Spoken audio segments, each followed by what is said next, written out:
Well, good evening, ladies and gentlemen, and welcome to Besant Lodge. Since I notice quite a few new faces whom I have not seen before, so that makes it that much better. And therefore, I'll just say a word about where you are. This is Besant Lodge is a lodge. This is a group of the Theosophical Society with its headquarters in Whitney, Illinois, the American section, and the world headquarters in India. And in this particular building, at the purchase of which in the 1950s I was present, this building, as far as we are able to determine, was built in the 1920s and used for many years as a neighborhood silent movie theater. So I'm quite sure that my favorite movie, which was made in 1931, the year of my birth, namely Dracula. Dracula was shown here, the Transylvanian hero. In any event, the Besant Lodge Theosophical Society also acts as host to the Gnostic Church, of which I am the founding clergyman here in America. And so on Sundays and many other days we have Gnostic Church services here. And generally we try to generate as much esoteric fun as we can. And when it's not esoteric enough, then we make it exoteric. But the fun aspect is the important one. In any event, I need to say, especially since there are some here some folks whom I haven't seen before, that we need to have a balanced an insightful attitude toward the tarot. This is not a device to predict future fact. In fact, it's not concerned with fact at all. It is concerned with the mythic, the transcendental, the spiritual aspects of the movement of time. And as such, you always have to keep in mind that the imagery that we present and its attempted interpretation are in the nature of something that we need to find within ourselves. And then from there, by way of interaction with the outer world, we can also perceive it in the outer world. And that saves us, I think, from the odium of being fortune tellers, which is quite good if that is your thing, but it really isn't. And so that these matters need to be kept in mind. What we are doing is engaging in a modern form owing to the technical know-how and equipment of my dear and long-time friend Brian Campbell, who has helped with this project and many others longer than I can remember, that what we are engaged in is an act of divination.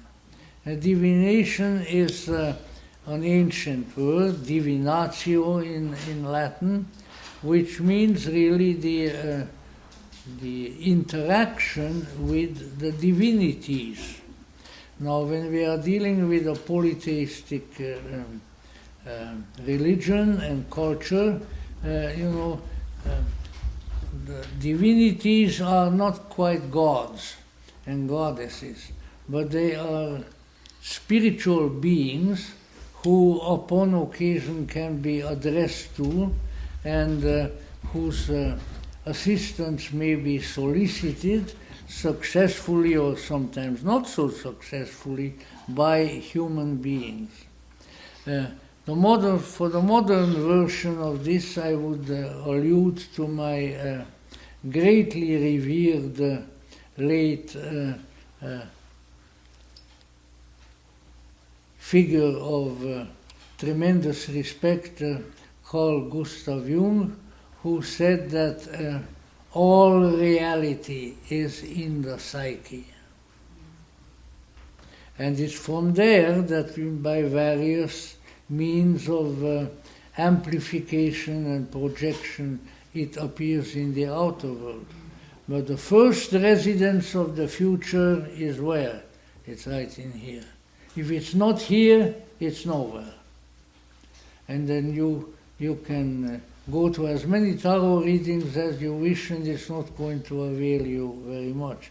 So the very important thing is to be in a creative touch with that portal into eternity, which has been placed into us at the time when we were sent into this world, and by way of which we can get all sorts of useful hints about past, present, and future, and thereby be, of course, assisted in our lives. But we are not fortune tellers, we are diviners, at least tonight. At other nights, we have other rules.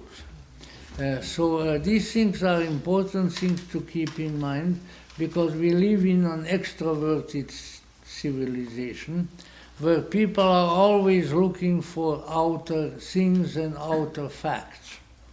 Yet, even such outer circumstances which may be useful for us to know about the future or the past or the present have to be organically connected with the timeless reality to which we have access and which can be of very great assistance to us.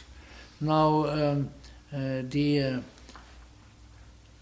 certainly our presentation, or the format of our presentation, has progressed greatly these many decades.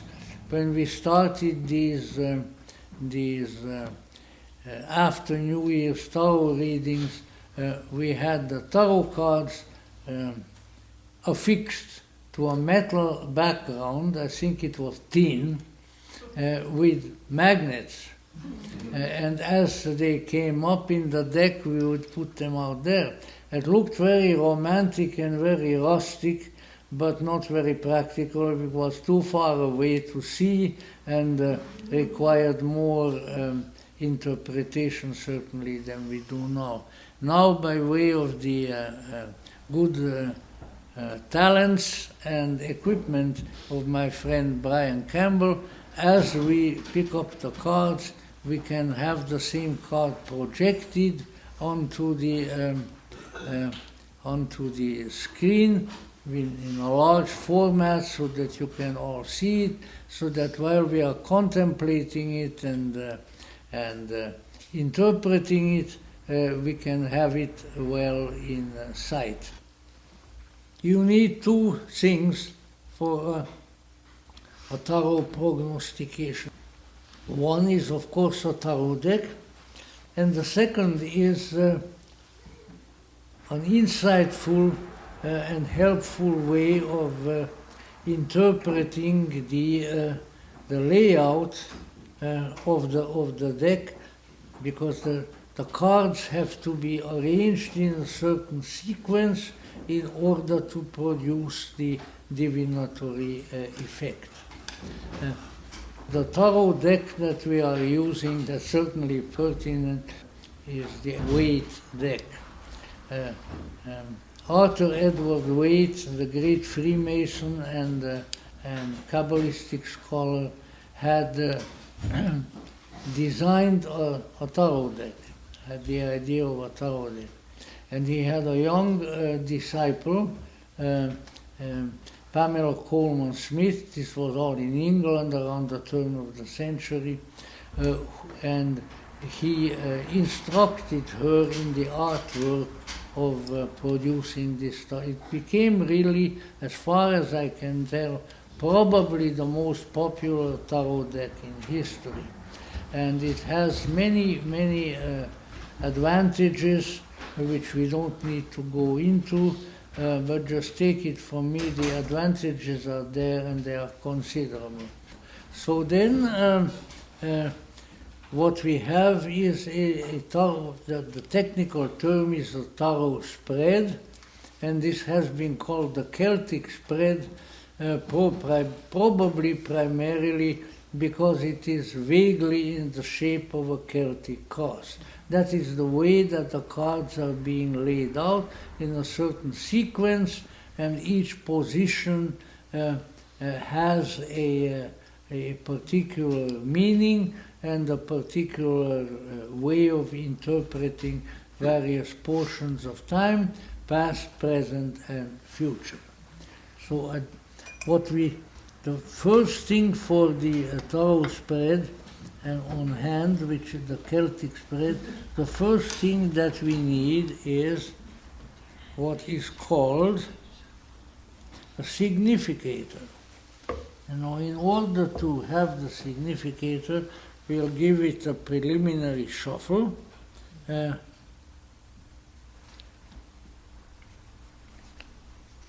then, the significator is the only card which is not really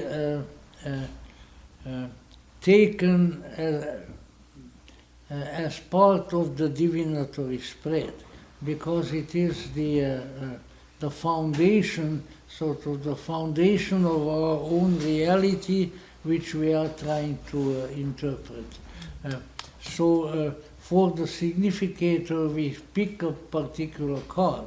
The particular card in this case being, I have shuffled this before, as we take the shuffled deck from the bottom where the pictures are, and we pick the first queen that appears.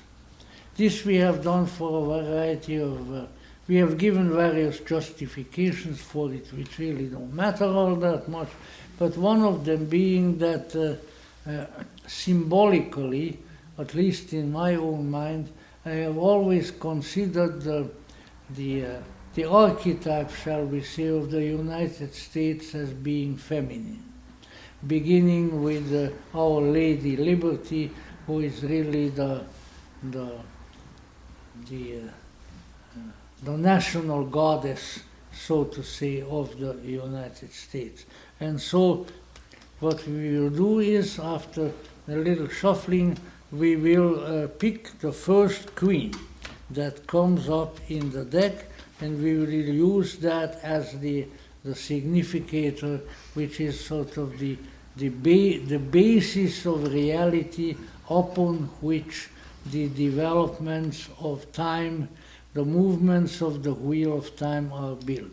That is the foundation, and on it and from it come the various events of the future. All right, I consider this a sufficient shuffling, and for that reason now we will try to see which came up very quickly. The very third card is the Queen of Pentacles, which I would say is, in its meaning, is certainly an influence that we need, because the Queen of Pentacles rules over material things, the economy, money, and things like that. And if we ever needed a wise Queen of Pentacles in our economy, this is certainly the time when we need it. So hail the Queen of Pentacles.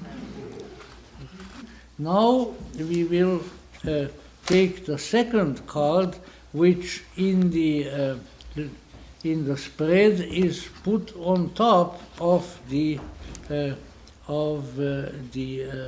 significator. Believe it or not, the covering card, as it is often called, the second card, is also from the suit of Pentacles, and this is the Two of Pentacles. And you will see these babies where they are. There it is. Now you can see he's a juggler, a medieval juggler. The weight deck has mainly figures in medieval costume, but how can we interpret that as the covering card for our reading? Now the card that covers the significator is, I would say the present active force, or the compendium of contemporary active forces, primarily again we have to remember in the mind of the nation. So what do we have there?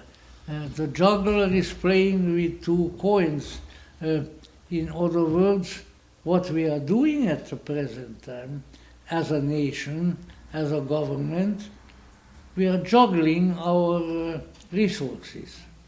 The pentacles are financial and other economic resources, and so we had the Queen of Pentacles as the significator. Now we have a dynamic picture as to what is going on at the present time. And once again, don't look at this primarily in physical terms. Why? Because in a very real sense, it's part of the heritage of the esoteric tradition that the physical is the least lasting, the least important kind of reality. So every situation requires a physical basis, but that is only one of several aspects, and therefore we are not dealing here primarily with economic and financial matters, but with, I would suggest, with how we propose to deal with the physical universe. So that is our great task. We are juggling around the physical conditions, forces of electronic and other nature, and somehow it is within that matrix that we are trying to find the solution to many of our problems. So that was the 2 of Pentacles. Now we go on from there. The next card that we will look at will be the card which, as we call it in the tarot, that crosses us. The crossing card is the 4 of Cups. So we have moved now from the suit of Pentacles to the suit of Cups. If you like the 4 elements, then we moved from the element of earth to the element of water, and there we have this as the crossing card, which would indicate this is sort of the influence that comes in and enters the picture. The 4 of Cups depicts as they all do, a medieval dressed figure. In front of him are 3 chalices or cups, and out of the clouds there reaches a hand bringing another cup. Meanwhile, our friend is sitting rather in a motionless position there by the tree, and he's contemplating the situation. You don't get the feeling that he's going to reach for the new development, for the new cup, or that he will opt for remaining with the 3. But he's trying to make up his mind which way to go. Now the suit of cups is of course connected. That is what in the playing cards that you would play bridge with, or otherwise would be the suit of hearts, has to do with feeling, emotion. And so what we have here, we have a certain amount of emotional resource with us. That's the three cups that are sitting there. We have,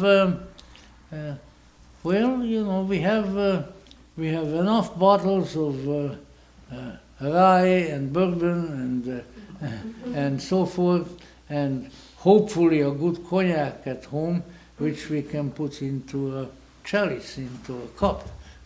So that's just an unnecessary digression. But let us say we have emotional resources. We know how to emote in this country, doggone well, maybe sometimes too much, you know. And I like it better if we say we know how to have fun, because that's obviously fun is fun, and therefore beneficial.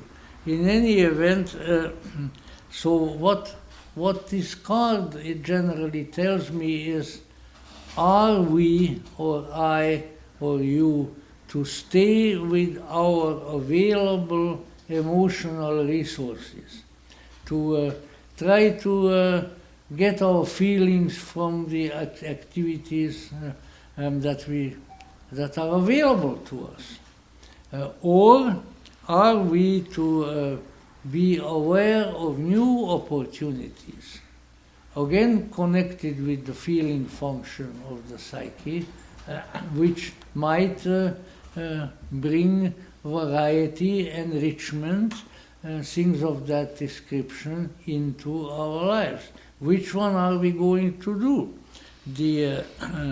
The Four of Cups has not decided. So you can apply that to the psychology of the nation, let us say, in your own way, as you please. But let us say, I think that we are in certain respects, I'm not going to go into details, but we are in certain respects, I think, in a condition of radical indecision in the United States of America.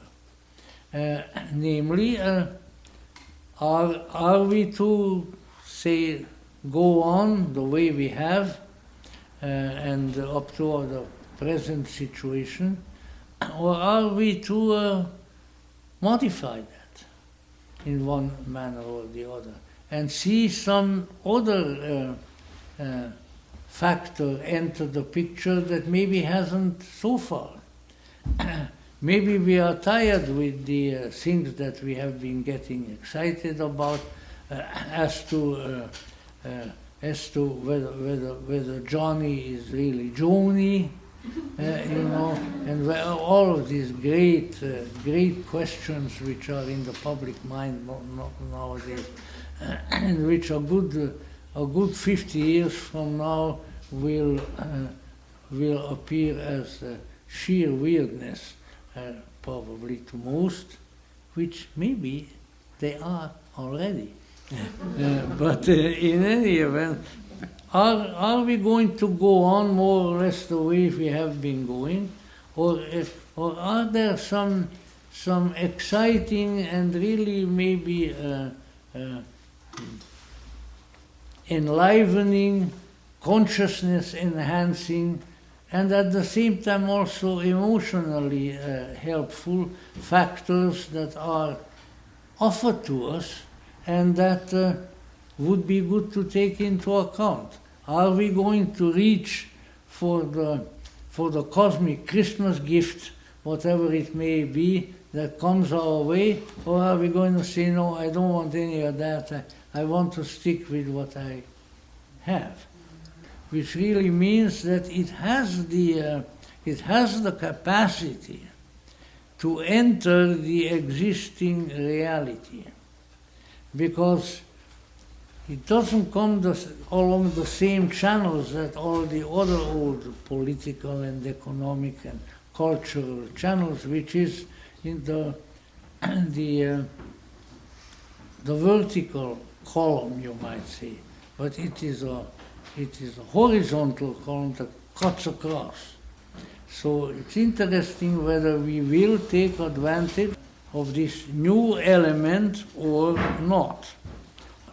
And now we proceed around the cross, the Celtic cross, first at the foundation, the lowest card on the cross, which is referred to technically by thorough readers as the card of the distant past. What does that mean? Does it indicate again some hard and fast facts or data which we may have experienced in the past and which are still there as a foundation and tend to influence us in the future? Perhaps. What we have there are lingering influences from past experience. You know, we never really forget anything. Maybe that's too big a statement, because at my age I forget things all the time. So why am I saying that? Well, let's say there is a reservoir of memory into which past experiences, past ideas, past emotional engagements are gathered. And this doesn't go away. That's why you can be asleep and have a dream, and by gum, there in that dream there is somebody whom you haven't even thought of for the last 45 years. There he is. Doggone it, you know. What does he want? You know? But the thing is, because all of this storehouse of memory is there, and it can surface.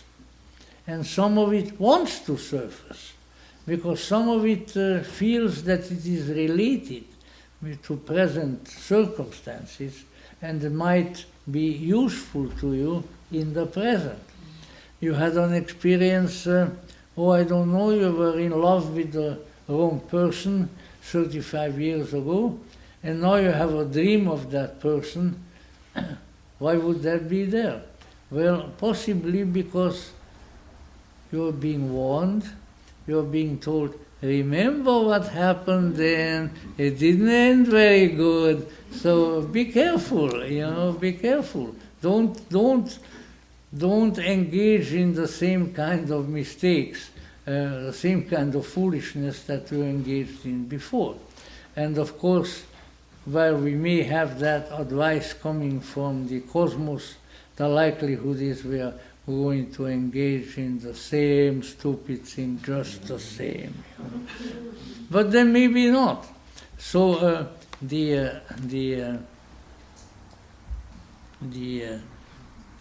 influences of the past are there, of past experience, and they will surface.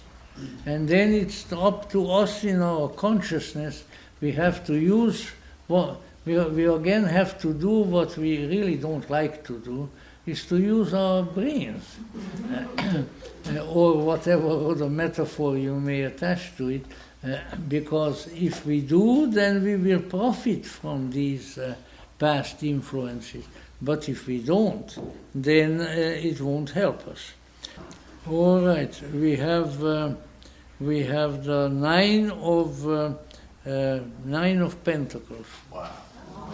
So we are back to Pentacles again, which sort of indicates that the foundations coming from the past are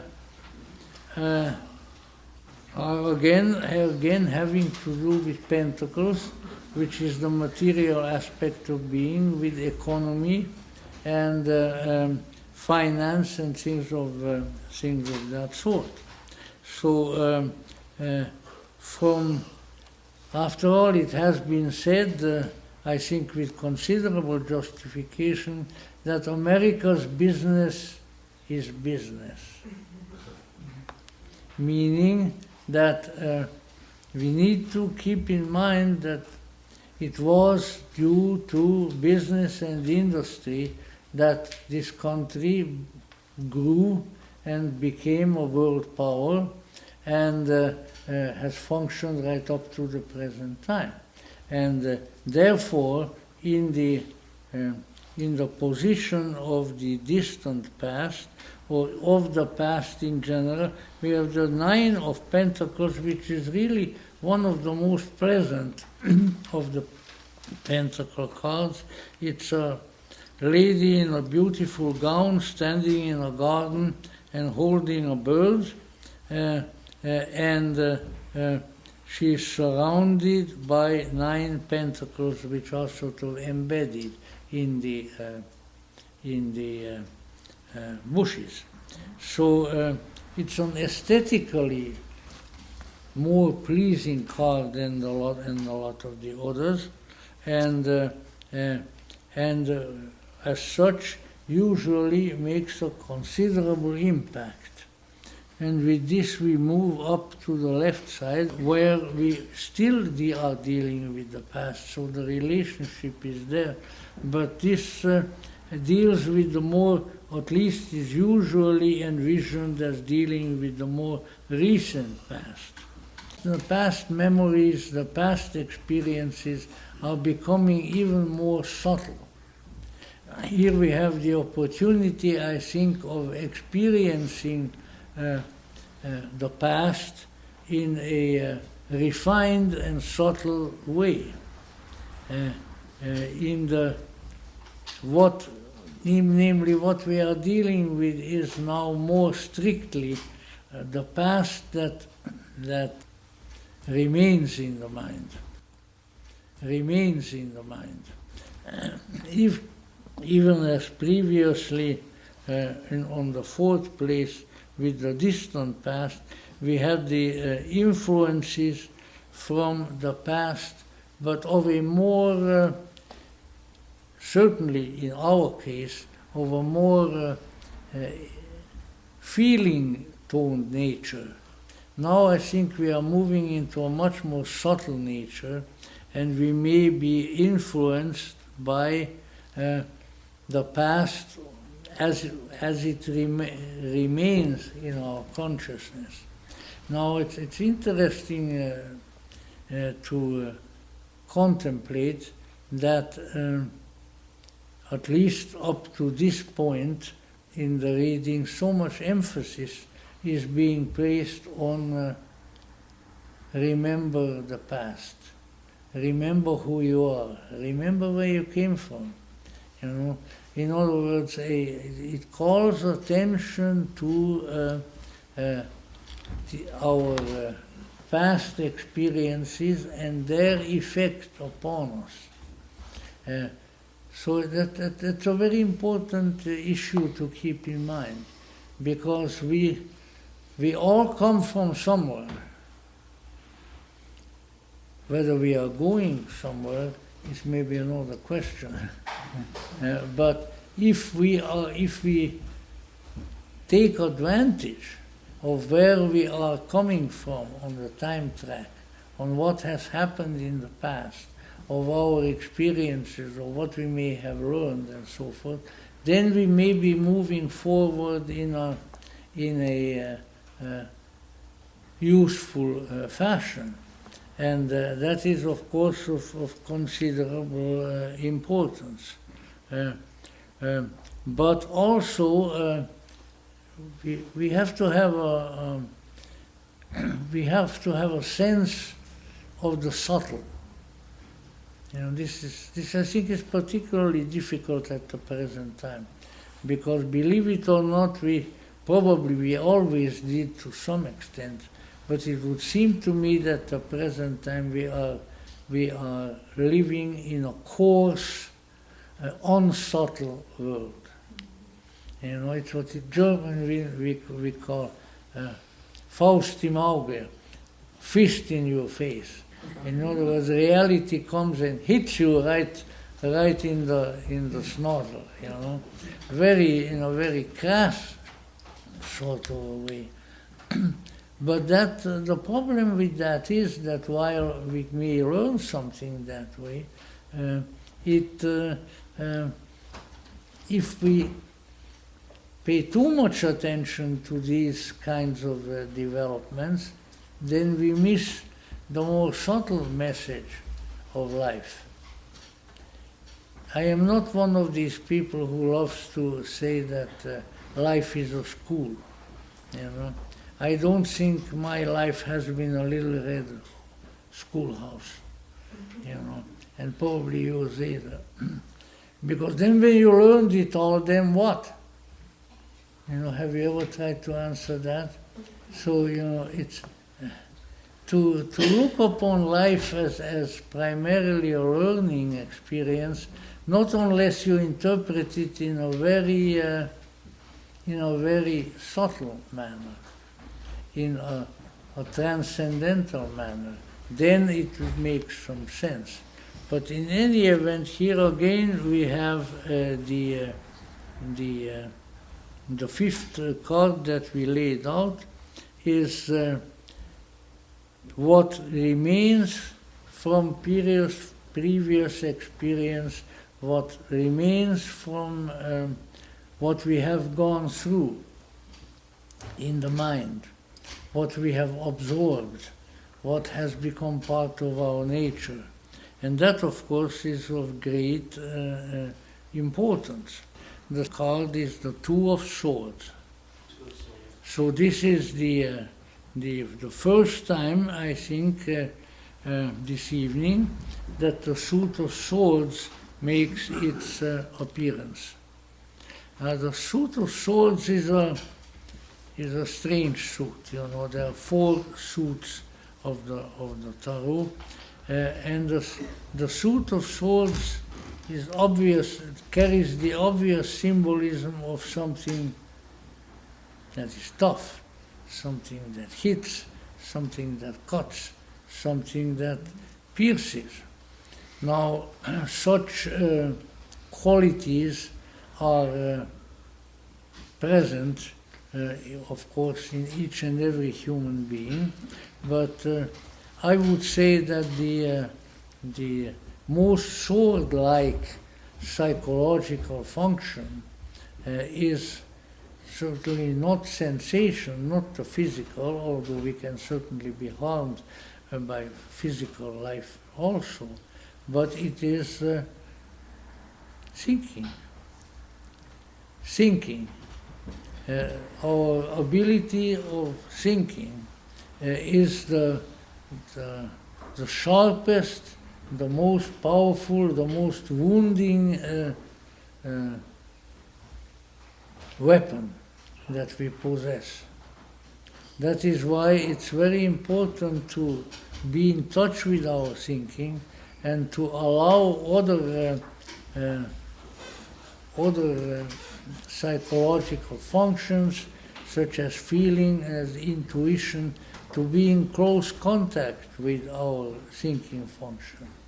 Because some of the greatest ills done to ourselves and done to others are done by thought. Even an act of murder, or the actions of a Joseph Stalin or an Adolf Hitler were first in the mind, were first in the thought. They were first thought out, and then from there they translate themselves into deeds of physical nature. So this is a very important issue to take place. But what we have here is the Two of Swords. Now the Two of Swords would indicate that there are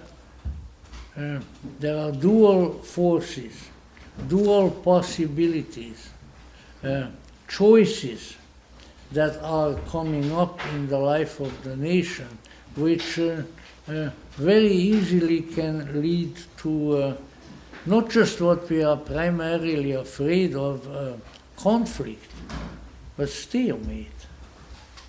A stalemate can do us as much evil as a conflict. Because when nothing is happening, well, when nothing is happening, then nothing is happening. In other words, an absence of activities and of possibilities and of the contemplating and the living out of further important deeds, all is held. And the Two of Swords, which has a woman with her eyes bandaged, holding two big swords in her hand, which are pointing in different directions, on the seashore as its image. So it's quite evident that whichever way she turns, she will have to deal with her own sword. And so it is not a very happy picture. The moon is above, which of course indicates emotionality, and her eyes are tied. So I would feel that there is an unconscious danger, or danger that comes from unconscious sources and that is present in the life of the nation, and which needs to be handled very carefully, because first of all, because it is unconscious with the eyes tied, and secondly, with the two swords, it is certainly a danger that whichever way one turns, one may become injured. I would say once again that the need to address ourselves to the dangers of the mind is very great, and by way of the way of an increase of consciousness, we might avoid the dangers that arise in this fashion. But it is a difficult situation. All right. We come now to the card, the near future, on the right of the Celtic Cross, has the Eight of Wands. Now the Eight of Wands is a very dynamic card. And the suit of wands on the whole, again you can't be too rigid about these things, on the whole the suit of wands is connected with the intuitive function of the psyche. So when we have the Eight of Wands with 8 wands coming flying in, we have a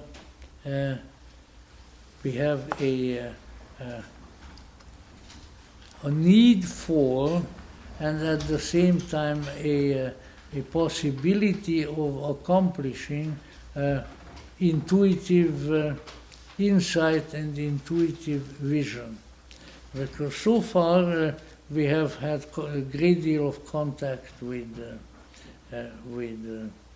Pentacles. We had a great deal of contact with swords, but the suit of wands was not very much represented. So what we have here is possibly a timeline for the year, an indication of future developments, perhaps even more clearly delineated than before, wherein a whole number of arrows of the sling of fortune, a whole number of developments are zeroing in on the nation, which need in turn an increase in the intuitive function of people to discern and to handle. So I would say, once again, we should not tie these things down too much to a timeline, but I would say that in the early part of the future, the early part of the future, maybe the early part of the year, there would be a lot of developments that require a deeper and intuitive insight to deal with. Because once again, the arrows of outrageous fortune may be coming in, and if we are not insightful, if we are not wise enough to discern their character and their possible outcome, then they may harm us. Otherwise, we may deflect the arrows, and we may be moving properly into the future. So I would say this requires alertness. It requires perspicacity. It requires a very alert and very intuitive sense, particularly in the early part of the year. Now, whether these influences, whether these arrows come from geographically external sources or from sources that are more closely connected with the nation, I don't think we can tell. But I would say the need for alertness, for an assiduous attitude, for wisdom, especially in the early part of the year, would be very, very, very important. All right, with that, the more long range, the distant future. We have a 9 of swords. Well, the 9 of swords, as you may recall in the Vedic deck, is,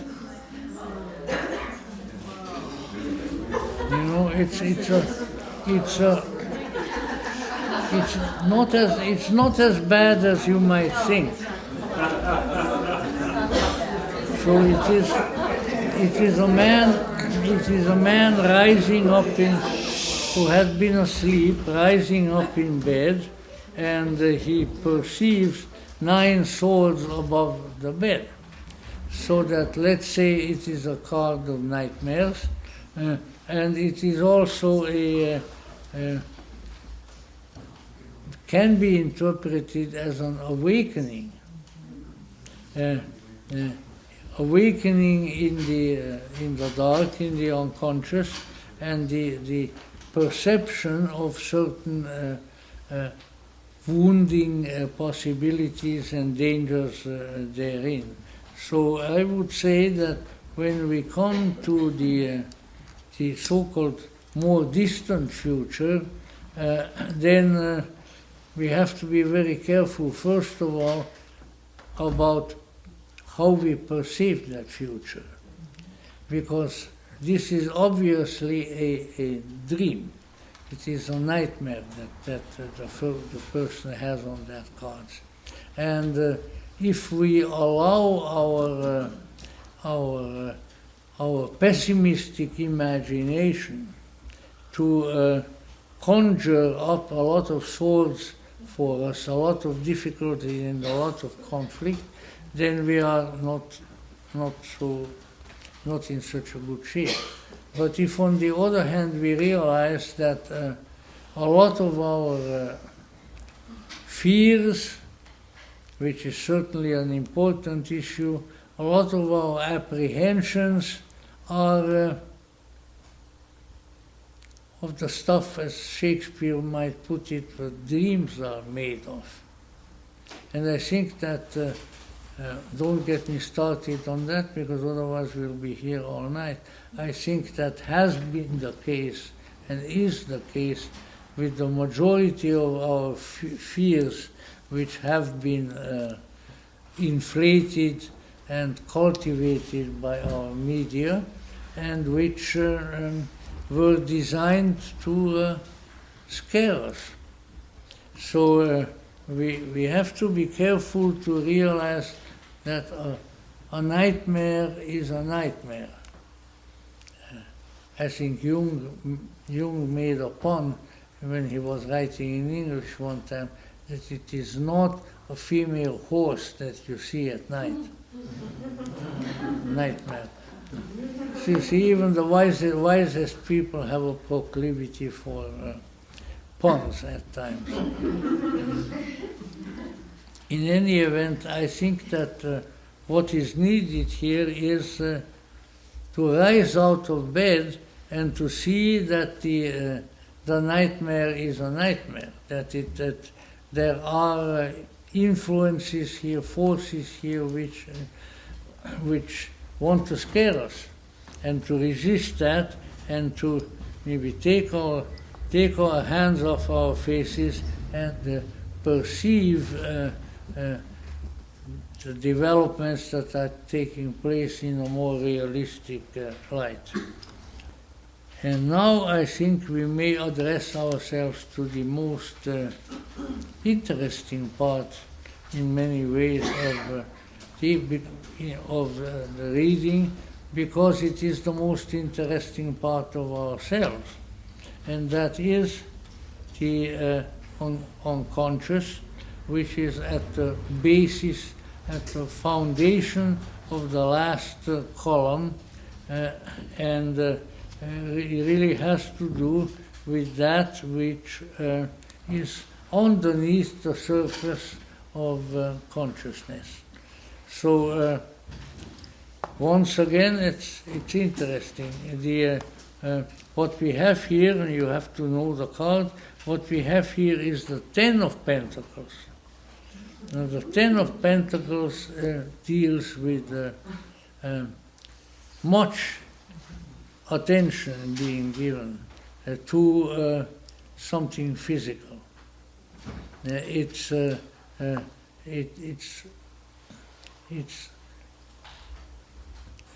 abundance of attention in the mind directed toward the physical world and the physical things. So how can we interpret this? Well, of course, we have had a lot of our attention drawn in all kinds of ways over the last 2-3 years to what? To our physical nature. And this will now haunt us from the unconscious level. I think that we need to keep in mind that much of the psychological damage that has been done to us by way of the cultivation of fear in the last number of years is still there to haunt us. It is in our unconscious. We are a scared nation and a scared generation, and this is not good, because fear, whether at the unconscious level or at the conscious level, is not productive of anything useful. And therefore I would say that one of our tasks is psychologically to address ourselves to the to the message that is still in our unconscious, and that in this case is revealed as possibly a superabundance of attention being given to the physical world. That the physical world, our physical bodies, various physical things are likely to overwhelm us. It's a false notion, and it should not be cultivated. So this is the you might say the message that to some extent is hidden because it is in the unconscious from inside, not just outside. So we have been psychologically damaged. I think there's very little doubt about it. Everybody, young and old, male and female, and in between. We have all been very, very greatly damaged psychologically. And we have to take that wounded condition into account and try to get away from it and try to defeat it. Because it is there in our unconscious, and the slightest provocation, the slightest inducement can bring it forward. So we still have with us the task of combating the abundance of attention being given to, and given to physicality, and consequently the overwhelming power that the physical world and the physical body can exercise over us. So there we have the Ten of Pentacles, which is an abundance of attention being given to the physical world, and the kind of attention that needs to be curbed and controlled, and not be allowed to run away with us. If we can do that, then we are fine. But we have a lot of physical fear, or fear of physical things in our unconscious, which needs to be handled as much as possible by counterbalancing it psychologically. Now then, what are we doing? Now there is a card. Ooh, my goodness. I shouldn't scare you with messages. Here I am doing what is done in the culture. We are bringing up things that scare us and that scare others. So I really shouldn't do that. That's a deadly sin. But this is a position in the reading which has been traditionally called the household, and that I think is a somewhat deceptive, archaic word, because certainly the message of this particular card in this position is not one of relating to your pots and pans, or to your gas stove, or something of that sort that we commonly call household. So that is obviously a metaphor. And the metaphor of a household might be expressed more meaningfully that our world, our personal world, not just individual, but perhaps also with those that we are closely associated. But it's, we all have our own cosmos, obviously, that we have built over the course of our lives, and that we continue to add building blocks to, and so forth. So this, and that of course is a very powerful influence on our lives in general. What the kind of persona, and more than that we have built, is one that influences our lives to a very great extent. as we experience reality through the senses and through our consciousness, what kind of impressions, what kind of external pressures, what kind of information comes to us through the experience of our reality. That is the household, is our reality. Well, I'm sorry to say that there is also a difficult one there, because in this position we find the Ten of Swords. Now the Ten of Swords, there you are. How much more wounded or even exterminated can you be? So the theme comes back from some of the earlier cards that we are injured. And we are greatly injured by what has been going on and perhaps is going on in our society. So generally, in the past, I've been here in the past for quite a long time. Generally in the past, we were able to look at our psychological household, our daily experience of reality, the way we feel when we go to work, when we come home, the way we feel when our evening meal had burnt on the gas stove, all of these.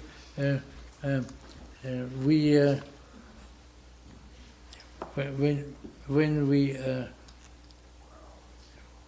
try to derive from there certain feelings in order to carry on our lives. So our psychological household is the background of our lives. It is our experience of reality, and the way reality comes to us through our senses into our consciousness. So it's the so-called household is a very important position, and that we should once again find now the Ten of Swords there is an additional indication that we are gravely wounded. This poor fellow there seems to be more than wounded. But we are pierced with 100 swords, and perhaps that is something to take cognizance of, that we have been through a much more painful and much more pathological, ultimately maybe much more deadly experience over a number of years than we realize. And once again, what are the conclusions to be drawn from that? Just to get more depressed, that would be a bad conclusion. But I think the conclusion to be drawn from that is that we need to stand up to our own injuries, to our own woundedness.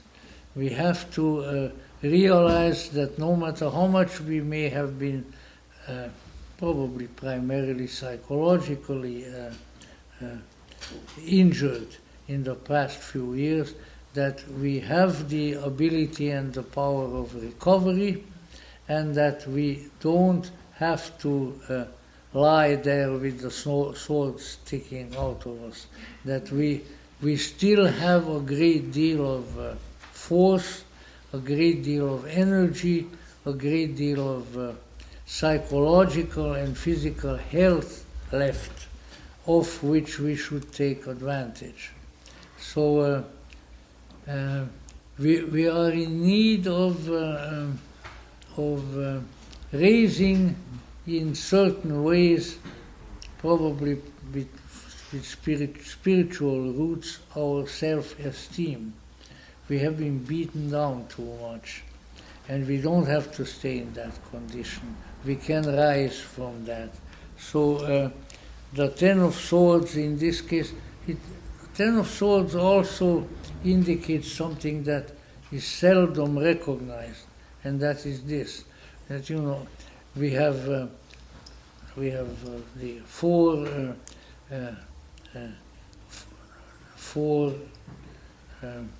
colors of cards, and swords, and the pentacles, and the hearts, and so on, and each one of them has 10 cards. These are 10 numbered cards of the tarot, in addition to the major arcana.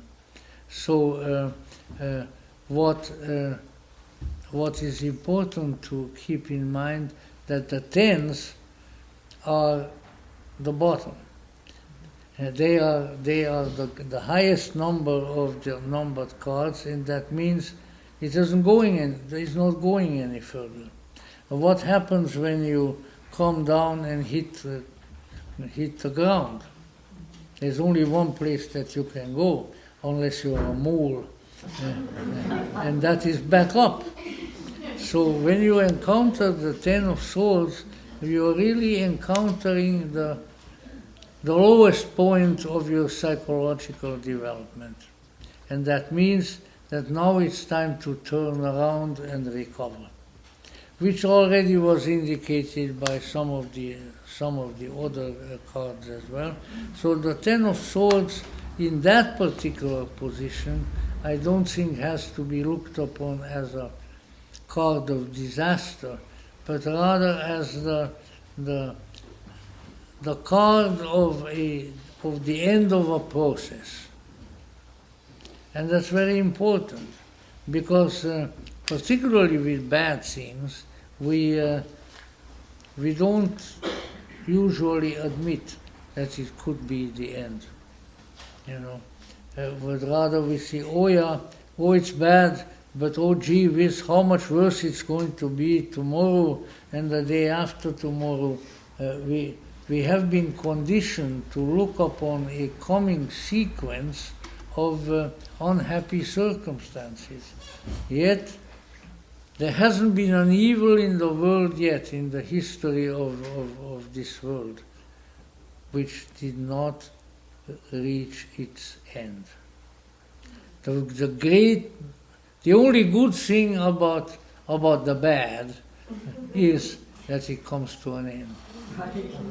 And I'm sure that we have all experienced that. Oh, well, at least finally this is over. Oh, hallelujah, So really, it's that kind of insight and that kind of recognition, I think, that we need to cultivate, and if so, then we can overcome the Ten of Swords in the so-called household, and we will not be pierced we will not be hoisted on our own petard within our own little world. And I'm greatly impressed with that this evening for some reason that I cannot really discern as such, namely that we are in a bad way, but that we can come out of that bad way. Here and there we are maybe already moving out of it, but as a society I think there is a tremendous need for the cultivation of insightful optimism, the recognition that what evils we may have been put through are not going to last, that we have within us the power to rise out of these conditions, and that if we cultivate that, then indeed with the Ten of Swords we may have hit the lowest point where there is no further down and there is only up, and then that is on its way. So let's see that I think a certain amount of self-discipline is needed. And that self-discipline is the one that controls our thinking right back in our daily lives, in our everyday activities, in what has been called anciently the household. Okay, now from the household we go on to the next to the last card in the spread, which is probably more closely connected with consciousness, or maybe our the view of our consciousness of reality, the view of reality as perceived by us, and this is again of very great importance. Also, and we have at that point, for that card, we have the Seven of Wands. The Seven of Wands depicts, as you see, a man, again, he was always in medieval garb, standing on the top of the hill with holding a big stick as his defense, and obviously a whole number of attacking forces moving in on him with various other things, but he is, as of now, he is able to fend them off. I have often encountered this card in reading for people who had grave illness attack them, but where the body was fighting it off. So in any event of the fighting off of the evil, and moreover with intuitive means. So what we have here is, as we have hoped, that after the Ten of Swords and after the various recognitions of the grave injuries that we have suffered, we have the strength to stand up and to defend ourselves against the forces that are impinging upon us, and according to the imagery of the cards, be able to hold our own and not allow the attacking forces to get us down. So what we have here, that we need to, I think this probably indicates a need more than any other, that a need to view reality, to perceive the life and the world from a deeper point of view, and that deeper point of view is the wand, which is not, while perceived on this card somewhat as a weapon, is really the wand is also the magic wand. So what under some conditions when we fight off evil may be a weapon, can become the magic wand that brings about change.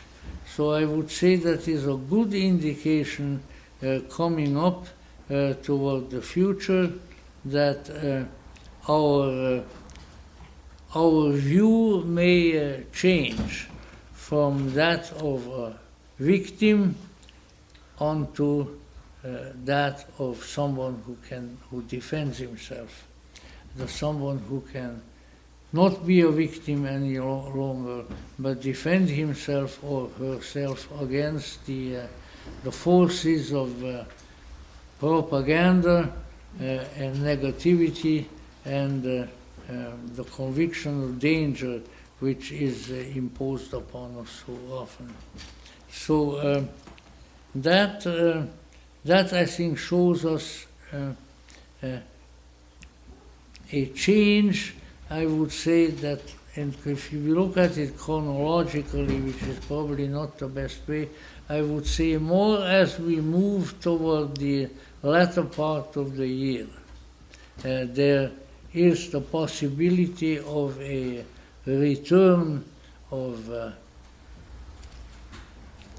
self, a return of optimism, a return of the will to defend ourselves against propaganda, against intimidation and indoctrination of a negative kind. So I think the light is dawning. That would be my analysis of this particular card, which is the Seven of Wands. Now we come to the last one. Interesting. Interesting. All right. So the last card in the Celtic spread, which is often referred to as the outcome or the best outcome, the best possible outcome, so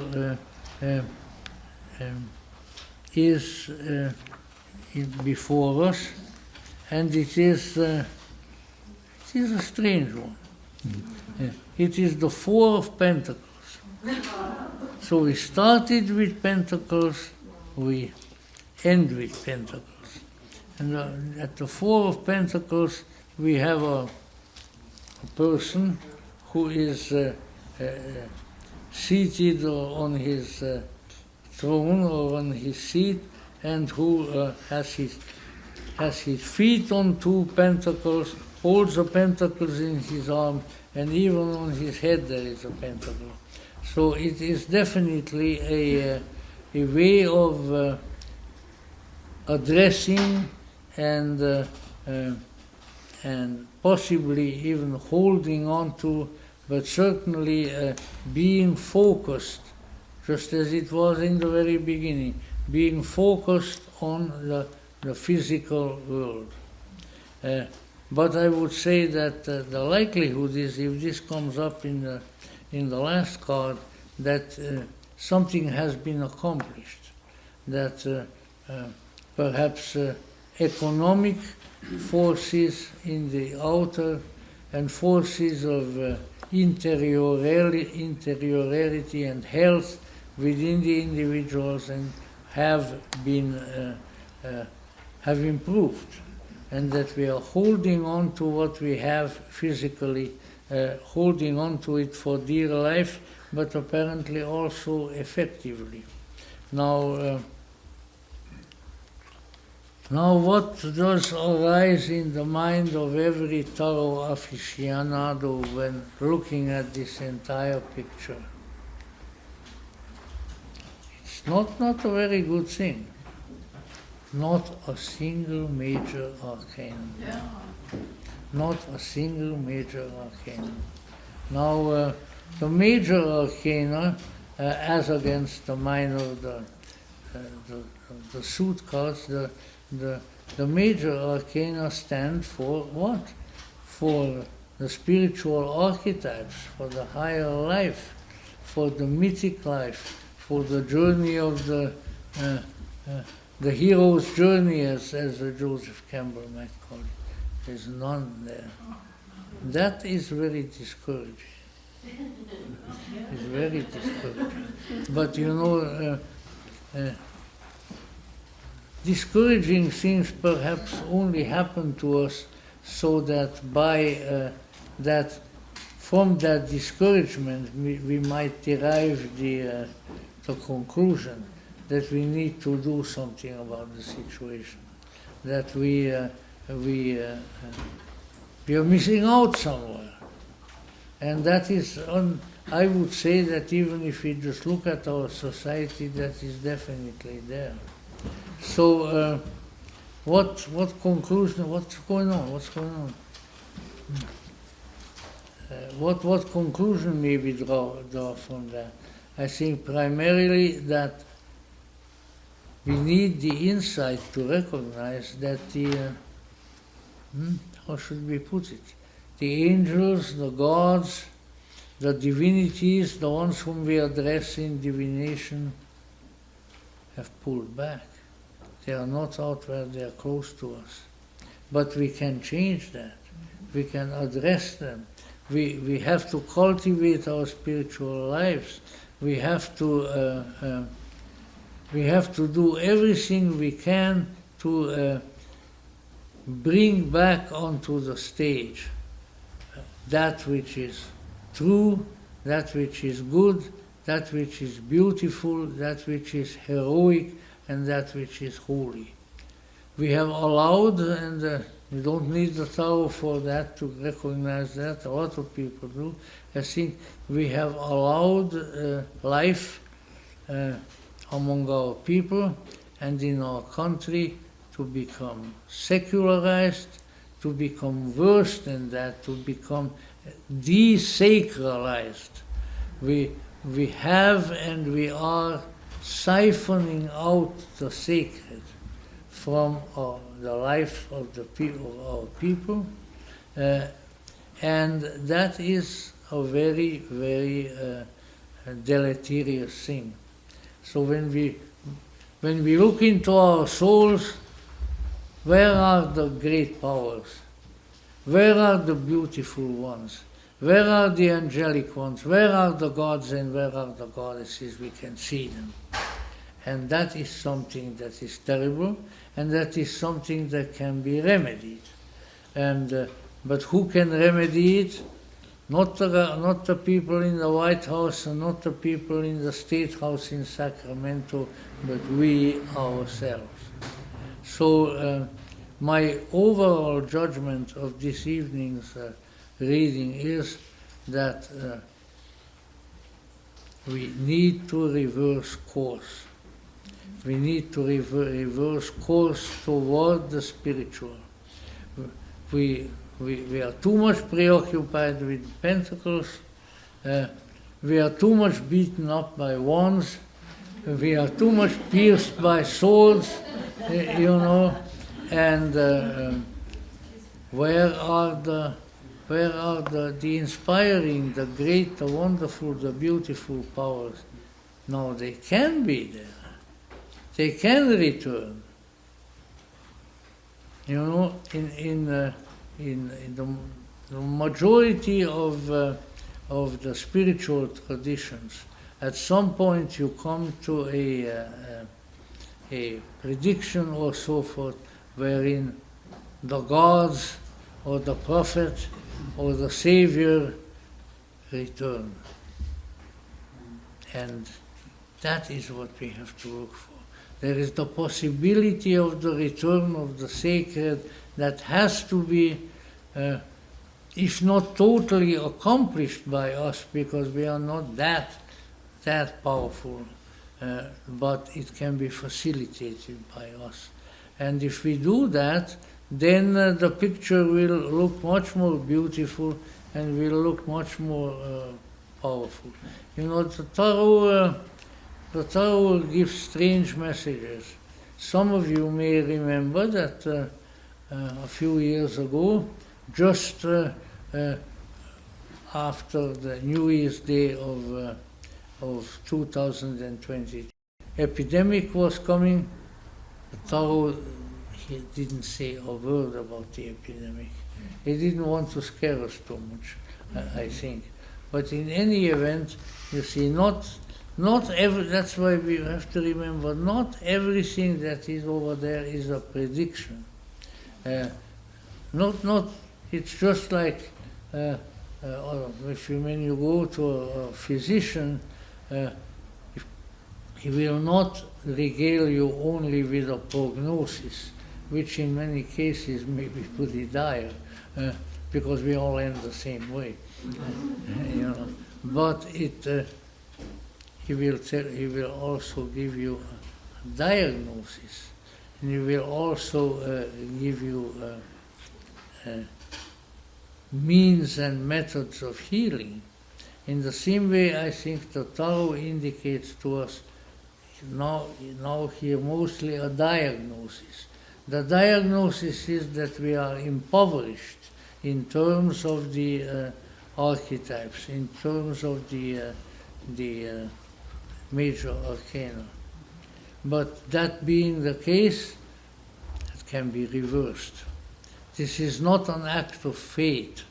It is a reaction of the human psyches to the unsavory influences and misinformation and scare tactics that they have been subjected to. This can be reversed.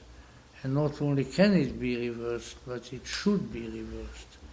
I do have the feeling, and I have quite a bit of experiences with this modality in the past.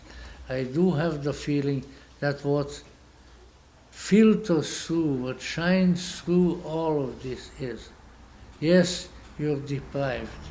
Yes, you are beaten up. Yes, you have a difficult psychological condition that you find yourselves in, both as individuals and as a society. But with the return of the archetypes, with the return of the major arcana, with the coming of the deities, it all can be reversed. But whether that happens is strictly up to us. And we can do it, and we should do it. And with the help of the greater, the other, the transcendental world and its denizens. The world that the ancients, the Greeks, saw as Mount Olympus, where the gods laugh at humans, but where they also decree the improvement of their fate, and which is in all sorts of metaphors, all sorts of modes of expression. That greater world can come back.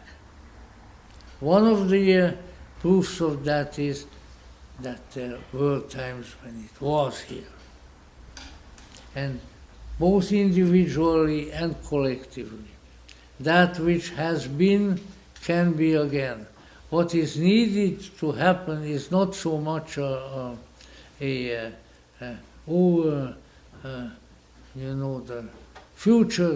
future, but rather a restoration. The sacred, the good, the wise, the kind needs to be restored. And we can restore it. Only we can restore it.